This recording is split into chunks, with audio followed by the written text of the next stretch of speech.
Mau membuat Indonesia menjadi global player, kita membicarakan Afrika sekarang. Di mana dulu di abad pertengahan, oleh orang Eropa dikatakan Afrika itu sebagai antitesanya Eropa. Atau ketinggian budaya orang-orang Eropa itu lawannya adalah Afrika yang tidak berbudaya, rendah derajat manusianya, dan pusat kegelapan dunia. Sampai beberapa abad setelahnya, Afrika masih dicuekin oleh dunia. Isinya hanya konflik, kemiskinan, kelaparan, kebodohan. Hingga suatu hari ada sebuah negara melihat peluang besar di Afrika. Dan semenjak saat itu, terjadilah persaingan perebutan di Afrika. Tidak beda sebenarnya dengan perilaku Eropa di abad pertengahan, di mana Eropa hingga abad 20, di mana negara kolonialis Inggris dan Prancis misalnya, mengambil bahan baku Afrika, memperbudak rakyat Afrika, dan ini semua untuk mempengaruhi geopolitik dunia. Sekarang di abad 21 juga sama perlombaannya. Tiongkok, Amerika, India, Kanada, Uni Eropa, Israel, Jepang, semua negara ini berlomba-lomba menguasai Afrika, dan dalam kompetisi tersebut,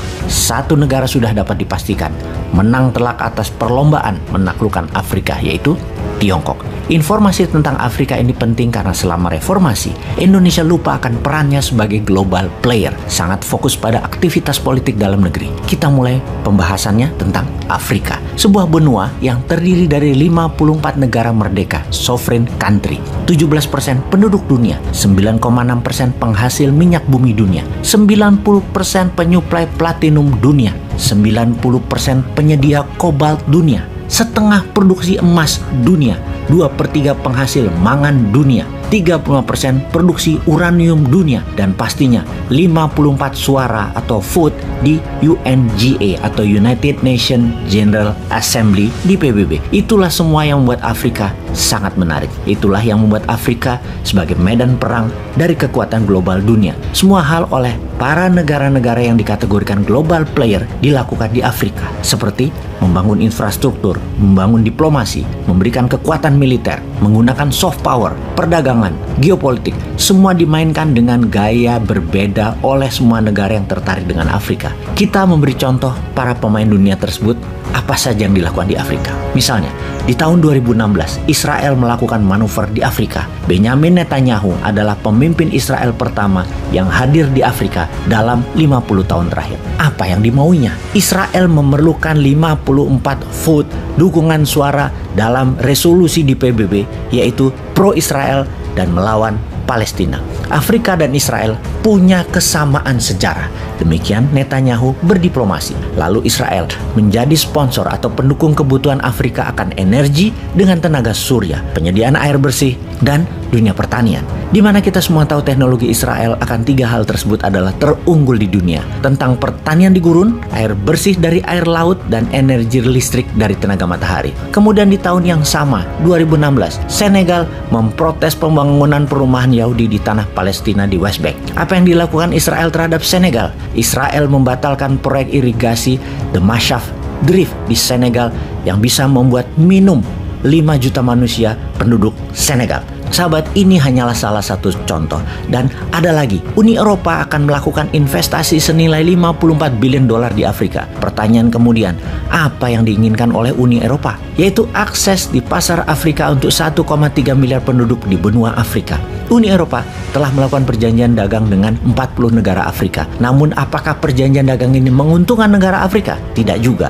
Eropa yang untung besar. Ingat, yang investasi itu pasti yang untung. Tetapi apapun itu, tidak ada negara yang mempunyai minat terbesar di Afrika selain Tiongkok. Tiongkok dalam 17 tahun terakhir membiayai 1 di antara 4 proyek infrastruktur di Afrika. Dan kita semua tahu bahwa Afrika sangat kekurangan infrastruktur jalanan, dan Tiongkok tahu itu dan menyiapkan buku cek yang tebal untuk membangun dan membiayainya. Semenjak tahun 2005, Tiongkok sudah menggelontorkan dana senilai lebih 2 triliun dolar atau 2.000 billion dolar atau 16 kali APBN Indonesia ke Afrika. Tentunya berupa barang, berupa teknologi dan pekerjaan. Uangnya tetap di Tiongkok, memodali perusahaannya sendiri, BUMN-nya sendiri. Tiongkok membangun 6.200 km rel kereta api yang merupakan jaringan kereta api terpanjang di Afrika yang menghubungkan Ethiopia dan Djibouti. Dan untuk mengendalikan investasi Tiongkok tersebut, Beijing membangun kantor pusat pembangunan Afrika di Addis Ababa. Lalu apa yang didapatkan oleh Tiongkok? Banyak. Tiongkok menang banyak. Seluruh infrastruktur di Afrika adalah yang memudahkan barang Tiongkok masuk ke Afrika dan memudahkan hasil sumber daya alam Afrika keluar ke Tiongkok. Sound familiar? Kayaknya kenal dengan strategi tersebut.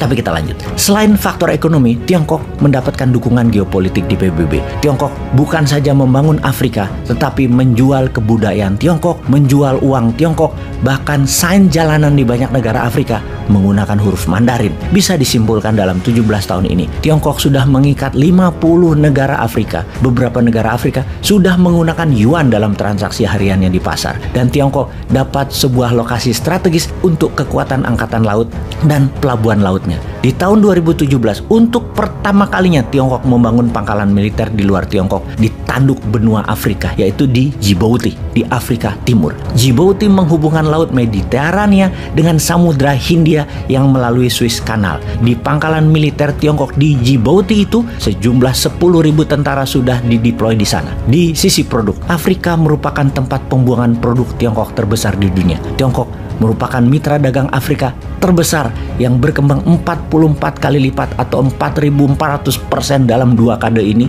atau dalam 20 tahun ini. Di Afrika ada 10.000 lebih perusahaan Tiongkok di sana berdasarkan informasi dari studi yang dilakukan oleh McKinsey. Mengapa dikatakan Afrika tempat dumping barang Tiongkok? Kita semua tahu di dalam produksi ada yang namanya economic scale atau jumlah tertentu produksi yang akan efisien harga pokoknya. Misalnya untuk membuat kemeja, kalau membuat 10 harganya Rp15.000. Kalau membuat 1.000 harganya Rp10.000 per buahnya. Kalau membuat 100.000 maka harga per buahnya hanya Rp5.000. Kalau dibuat 1 juta piece ternyata tetap Rp5.000 modal per piece-nya. Maka Rp5.000 dan angka 100.000 adalah economic scale-nya. Tiongkok menjual satu kemeja jadi 20.000 misalnya per piece. Ketika Tiongkok memproduksi untuk dunia 1 juta kemeja diproduksinya, modalnya 5 miliar. Terjual 250 kemeja, investasi balik modal. Terjual 800.000 kemeja, untungnya nggak kira-kira. Nah, sisa yang 200.000 di gudang dijual dengan harga Rp0 aja untung daripada harus menuin gudang. Maka oleh Tiongkok itu didumping, dibuang ke Afrika dengan harga berapapun. Rp5.000 juga nggak apa-apa. Bagi Afrika, Tiongkok baik banget. Itulah salah satu kegunaan Afrika bagi Tiongkok. Tempat buang barang-barang dengan harga murah, tempat dumping. Di sisi lain ada yang tidak kalah penting. Afrika bagi Tiongkok adalah sumber daya alamnya. Sungguh, Afrika punya bahan baku, Tiongkok membangun aksesnya dan mengendalikannya tentunya. Investasi Tiongkok di seluruh dunia yang terbesar nomor 3 dilakukan oleh Tiongkok adalah sektor pertambangan di Afrika. Jadi sahabat, apa hikmah yang didapat sejauh ini? Sudah mulai paham?